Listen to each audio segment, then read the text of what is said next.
As the 20th century dawned in Europe, the question of which hands the Macedonian region would end up in was on everyone's mind. We are talking about a region so diverse it was only natural that many nations would desire either the whole or just small parts of it. For the purposes of our story today, we'll only concern ourselves with three of these powers: Greece, Bulgaria and Serbia, as the rest didn't really have a direct way to assert their influence or were too insignificant to make lasting impact.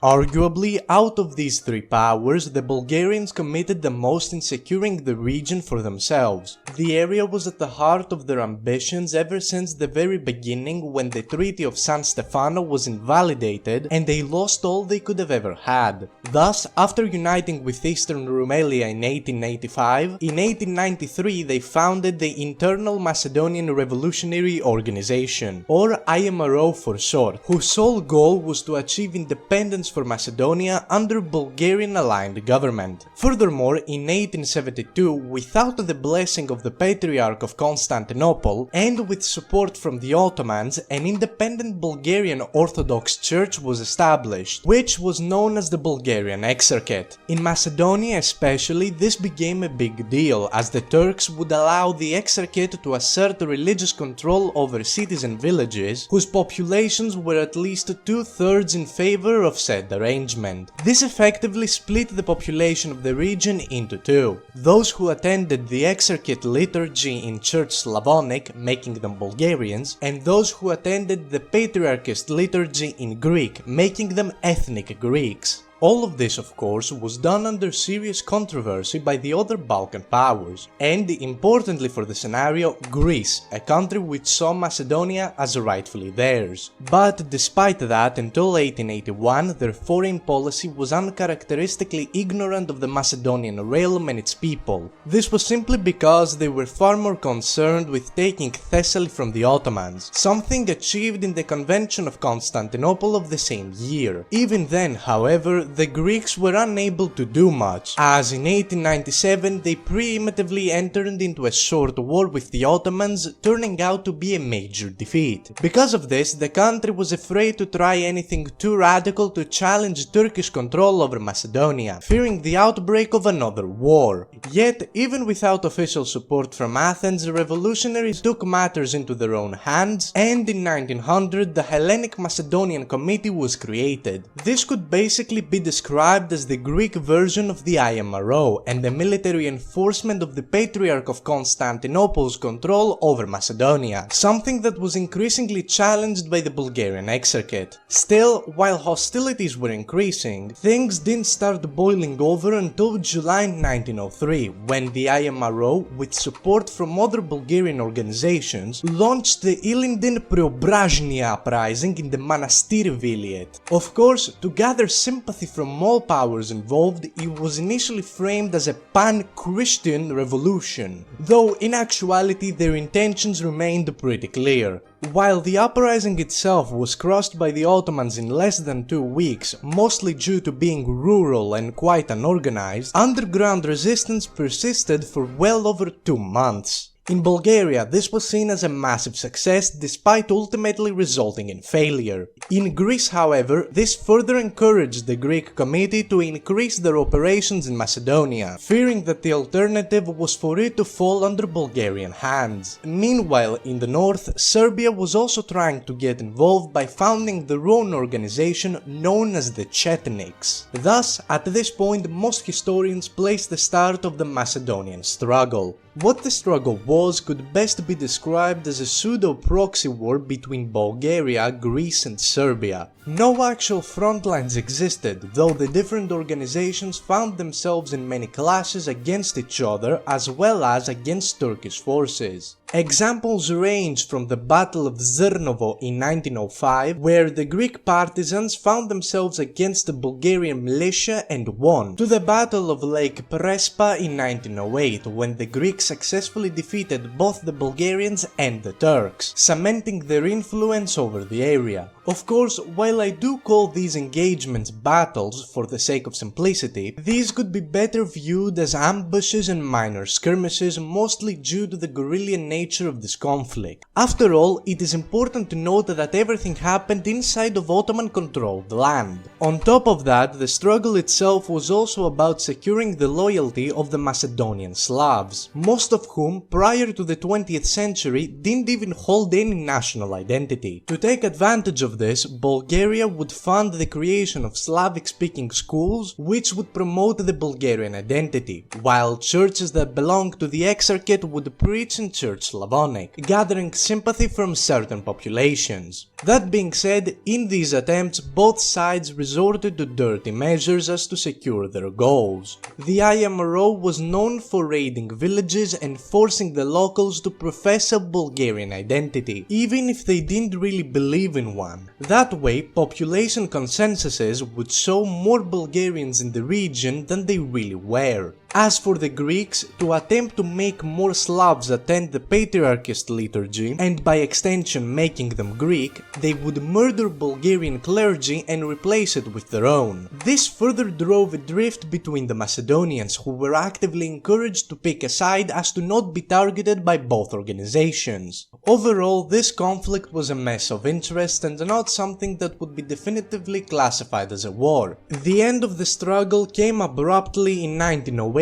with the Young Turk Revolution, which promised more rights and autonomy to the Christians of the empire. This effectively stopped any activity from the Greco-Macedonian Committee and the IMRO, and in just 5 years, Macedonia was officially partitioned between Greece, Serbia and Bulgaria. This, alongside with the end of World War I, basically solidified the borders of the region up till the modern day. But in all of this, no power could be said to have definitively won. This naturally got me and two fellow alternate history YouTubers, Rewriting History and Videntes, about what would have happened had somebody emerged victorious in said struggle. Thus, we decided to collaborate, with each one of us being assigned a country that would win the conflict in our respective scenarios. As you could probably tell from the title and thumbnail, I will be covering a Greek victory for obvious reasons, though be sure to check out their videos about Bulgaria and Serbia emerging victorious respectively after watching this one. That being said, let's dive immediately into the scenario.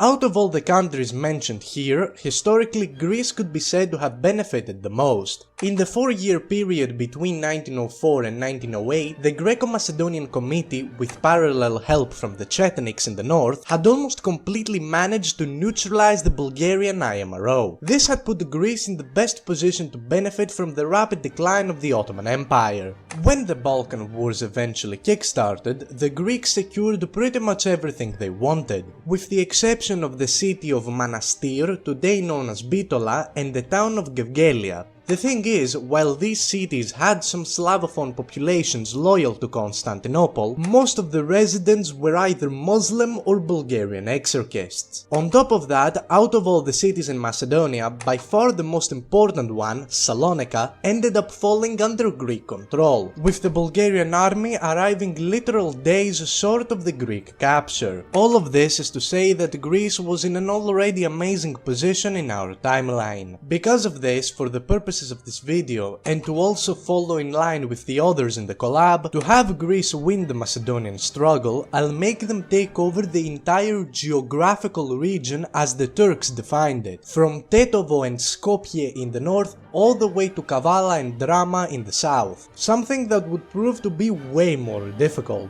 The truth is, while Bulgaria was fighting for a united Macedonian state, Greece and Serbia were only interested in certain regions that they had political leverage over, and to also mess with the Bulgarian plans. Realistically speaking, Greece has no shot of militarily conquering the whole of Macedonia without Bulgaria or Serbia getting involved to oppose that. Due to all of that, please don't take this video all too seriously, as this concept itself is insane and super unrealistic. My best guess as to how we have Greece achieve such outlandish goals would be via diplomacy. What I mean by this is quite simple. Instead of focusing on securing territories from Macedonia directly, the Greeks need to pressure the Turks to create an autonomous Macedonian state inside of the Ottoman Empire, one which would obviously be controlled by a Greek elite. When this eventually happens, Greece can start asserting more and more control over this newly created state, until it is ultimately de facto annexed. Now, how we may have this happen is quite difficult to reason by itself. During the Macedonian struggle, even in our timeline, the Greco-Macedonian Committee apparently defeated both the IMRO and the Turkish forces in every battle. Now, how true this is remains up in the air. As for research, I mostly used Greek sources, which is probably not the most objective and transparent way to look at this conflict. Regardless, no matter how much the Greek Andarts committed to securing Macedonia, I doubt this would fundamentally change anything, as after the Young Turk Revolution we'll basically return to our timeline. This is simply because, even historically, the Greeks had practically won and the Bulgarian activities halted immediately after 1908. Instead, counterintuitively, I think it would be more beneficial for the Bulgarians to fare way better against both the Greeks and the Serbians, actually threatening to challenge Ottoman control over the entire region. It doesn't really matter in what way this manifests, but for the purposes of this video, we'll assume that the IMRO is able to defeat the Greco-Macedonian Committee in crucial points, like in the city of Lerin, modern-day Florina, a city which was extremely important for the Greeks to secure due to its strategical location. That way, Bulgaria would appear to be the larger threat, and after the Macedonian struggle concludes and the nationalist CUP rise in the Ottoman Empire, Greece can start to directly and secretly collaborate with them. Their justification for this would be simply to reduce the activities of the IMRO in the Macedonian villages, without the need for independent organizations leading the fight. It is under these circumstances where a major plan is proposed. Macedonia receives autonomy inside of the empire under close Greek supervision. Is this at all realistic? Absolutely not, but from my perspective, this is the most plausible and least insane way for something like this to happen, so we'll roll with it. Thus, now that Greece can legally interfere within Turkish matters, the IMRO would be quickly crushed, and soon they'd start to assert their own authority over the newly created state. Of course, the Ottomans would in no way allow the Greeks to just annex Macedonia without a fight, but now that Bulgaria is out of the picture, Greece can start setting up schools, churches and local administrations all in the Greek language to promote the Greek ethnic identity to the nationless Macedonian Slavs. For now, I won't get into the details as to how the locals would react to all of these political changes, as I want to do that a bit later, because right now something way more impactful is about to happen. Across the Mediterranean, the Franco-British Entente had long given the Italians permission to invade Libya and establish a colony there, something that they would feel like they are ready to act upon. As soon as war breaks out, even if the Italians aren't the most competent, they would still prove to be a great distraction to pivot Turkish attention away from the Balkans. Seeing Italian successes in Africa and their landings in Rhodes and the rest of the Dodecanese, the Greeks would pull off a daring move, and after an incident in Salonika, they would end up pulling a coup in the Macedonian state and shortly after uniting the two under one administration. Obviously, the Ottomans wouldn't be all too happy about this, and they would declare war on to Greece even if they are already busy on other fronts. At the same time, in the north, the Bulgarians would take advantage of this mess to go to war with both Greece and Turkey, while Serbia will remain on the sidelines, only attacking the Turks, hoping to secure Kosovo and reach the Drin River. Now, with the Greeks being de facto allies with the Italians and fighting against two much weaker and, most importantly, disunited enemies, all of the cards are in their favor. While at first I expect some initial Bulgarian gains due to the disorganized nature of the annexation, once Greece fully fortifies Macedonia, I can imagine a similar scenario as the Second Balkan War historically, only much more catastrophic for Bulgaria. While a smaller army would be tasked with capturing the disconnected Epirus from the Turks, the majority of Greek forces would likely attempt to take over the entirety of Thrace. How successful this may be, I can't say for sure, though I can see a lot of these operations going relatively relatively smoothly. The Bulgarians living in these areas would try to lead guerrilla resistance, but for now most of it would be squashed before it would have even begun. We also have to bear in mind that the great powers are silently but carefully watching all of this unfold, and I personally don't think they would allow Greece to just march into Constantinople, even if they can realistically make it there. Instead, more likely than not, they begin to quickly defuse the war before it escalates further, and how I can see this ending would be in similar fashion to the end of the Russo-Turkish War of 1877, with basically an enforced peace deal being signed. I mostly believe that the actual front lines would be ignored, as France, Britain, Germany, Austro-Hungary and Russia would be interested in crafting a somewhat balanced Balkan out of the ashes of the current conflict. Due to that, Bulgaria is likely to receive most of Thrace, in parallel with Greece annexing all of Macedonia, Epirus and the Aegean Islands. Other territorial changes would take place too, but for this scenario we won't concern ourselves with those all too much. The bottom line is this: unlike our own history, these borders would more than likely stick since they are guaranteed by the great powers, and also the Balkan countries would be too exhausted to start another war over the issue. That ultimately leaves Macedonia in its entirety to Greece, where we can finally dive deep and see how this may affect the nation as a whole. For one, an often overlooked aspect of the Macedonian realm is its ethnic demographics. While most maps may show a pretty unanimous Bulgarian majority, the reality underground is a bit more complicated. It is true that most inhabitants were Slavs and not Greek, but calling them Bulgarians is an oversimplification. Truth be told, most of these maps are created based on language and religion, which oftentimes is the metric that is used to identify ethnicities. In Macedonia, however, ethnicities are a fairly recent idea, with most of the central and illiterate areas having no association with them. In fact, this is what allowed the idea of a Macedonian identity to even develop, the lack of any ethnicity in the region itself. That being said, those who didn't have any ethnicity to cling to were mostly located in the rural central areas, while in the north and south you would find Bulgarian and Greek nationalists respectively. Thus, I think it's only fair to explore the two most extreme possibilities, one where the annexation of Macedonia backfires greatly, and one where Greece successfully incorporates it within their nation, with the actual scenario lying somewhere in between. Starting with the former, while the Greeks may have the support of the church and the elites, they crucially lack the support of the people. Historically speaking, despite efforts to gather sympathy by creating school books meant to teach the Slavic language of the Macedonians, this was quickly scrapped and a period of attempted assimilation ensued. The Greek government essentially tried to completely erase the Slavic tongue of the Macedonian locals and replace it with the Greek. To achieve this, they changed the names of most cities, villages, mountains and rivers to sound more Greek, they discriminated against the customs and traditions of the Macedonian communities, paid the teachers extra money to teach in Slavophone lands, and later, in 1936, they officially made the language spoken illegal. I don't see why this would be prevented here. While it is still quite early, since all of this happened post-1922 in our timeline, due to the larger area being occupied, which would be seen as unstable, things may unfold sooner. A full language ban is quite unlikely, unless a figure like Metaxas still rises to power, but the rest of the points that were outlined could very well start to be implemented from as early as 1914. Speaking of 1914, you know what year it is, it's the start of World War I. But this time around, the Balkans have the capacity to change the entire direction this war takes. First off, before we even mention the Greek pseudo-civil war, whether Bulgaria even joins the war in the first place is up for debate. Considering the fact that Greece pretty much holds all the land the Bulgarians would ever desire, joining a war against Serbia in this timeline would be pointless, and if the Central Powers can't offer reasonable rewards, the Entente is certainly not in the position to do that either.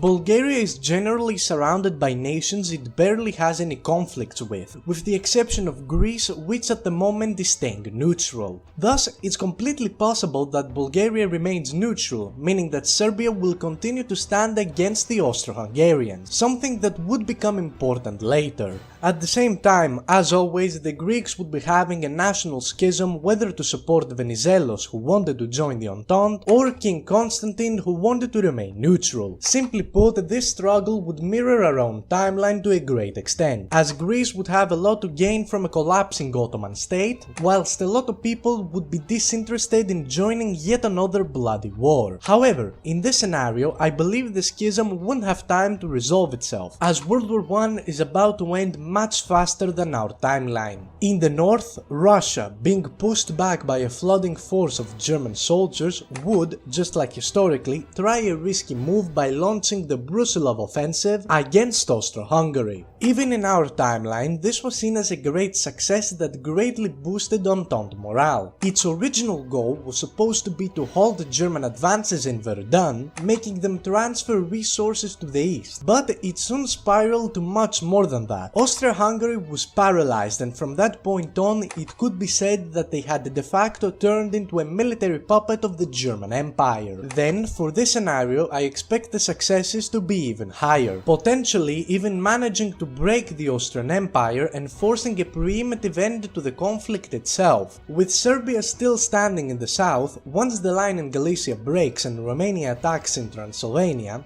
Austria would be faced with an impossible to manage three-front war. With armies already present in the Danube as to prevent attacks from the Serbians, defense in the north would be even weaker than that of our own history. Furthermore, with Bulgaria being neutral, Romania doesn't have to worry about being invaded from Dobruja, and can instead focus all of their energy in driving the Hungarians out of Transylvania. It is under all of this pressure that I believe Austro-Hungary could possibly collapse, something that would leave the Germans extremely vulnerable. From here, the Germans won't last for much longer, and certainly not long enough to see Russia explode into the February Revolution. Thus, World War I ends in a stereotypical Entente victory scenario, one that I won't get too much into detail on because this is not what this video is concerned about, and there are certainly better videos discussing this topic in greater detail, so we'll mostly focus back on Greece and Macedonia. Towards the end of the war, it's possible but unlikely that the Greeks may have opportunistically joined the Entente as to seize lands out of the Ottoman Empire without actually fighting in the war itself. If this does indeed happen, then we can expect a similar, if not identical, war for Turkish independence, ending with the establishment of the Turkish state and importantly the population exchange between Turks and Greeks. This single move removes about 30 to 40% of the Macedonian population, who the Greek government would replace with refugees from Anatolia and Pontus. Despite their best efforts though, a lot of the newly arriving Greeks would choose to settle in lands outside of the Macedonian region, meaning that the Bulgarians and the rest of the Slavs still make up a crushing majority. This would obviously create an uneasy climate, as the Greek government would know that any incident could light up the fuse for mass revolt. On top of all of that, the IMRO, which would still be active in spite of being severely decimated, would increase their attacks and propaganda springs, hoping to recruit as many people to their cause as possible. As a result, entering the mid-1920s, after a period of general unrest, in 1926 on August 2nd, symbolically on Prophet Elijah's day, the second Ilinden uprising would be started with full support from Bulgaria. While Greece would have been able to conventionally win this conflict, the Bulgarians directly invading and a guerrilla war actively playing out would prove to be too much. That being said, let's not pretend as if this would be an easy fight. Both countries are about equal in strength, with the Greeks having the slight edge. However, with the treatment that the natives would have suffered from the Greek government, all sympathy for them would be lost. Bulgaria, after about a year or two of fighting, would manage to evict Greek forces out of the northern regions of Macedonia. Though, the south would be far more difficult to conquer, as even in our history most Slavic speakers were pro-Greek. What I can imagine happening at this point is the Bulgarian forces slowing down the scale of their operations drastically, not wanting to incorporate too much disloyal populations. Thus,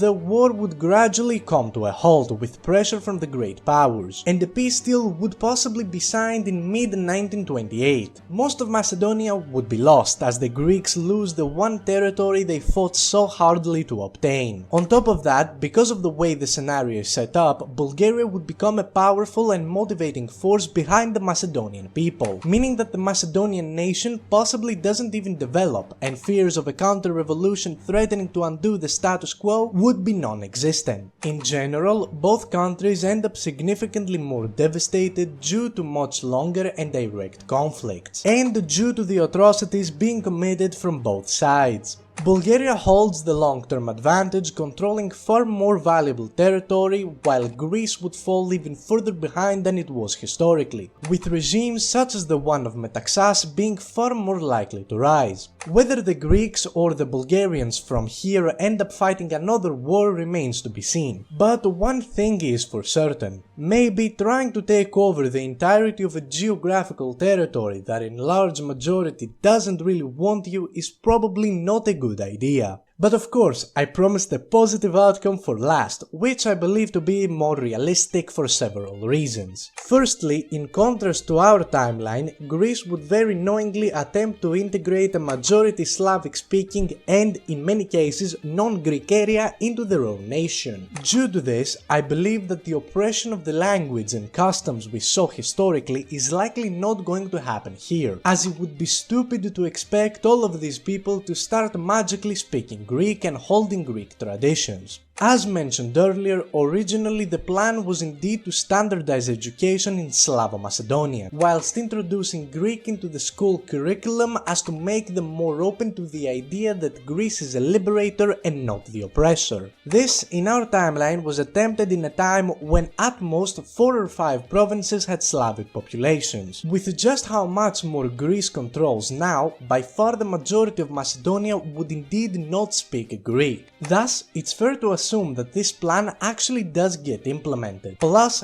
such a move would change the Greek public's view on the Macedonians far sooner, viewing them as brethren who were Slavicized rather than foreigners. Then, when the refugees from Anatolia and Pontus arrive and the Muslims are expelled to Turkey, they'd have a way bigger incentive to build their lives in the now empty towns and villages of Macedonia. All of this would compound bit by bit over time, and the Greek ethnic identity would spread from the south all the way to the north. It's obviously not going to be all sunshine and rainbows, as Bulgarian minorities would continue to exist, especially in the outskirts, but the motive for a full-blown revolt against Greek tyranny would be viewed as a silly idea. All in all, Greater Macedonia would greatly boost Greece in the long term too, as the population would boom and the economy would be rising. If we unrealistically assume nothing changes into the modern day, the Greek population could be as high as 20 million people if we account for everything from the Vardar to the Pirin and northern Epirus.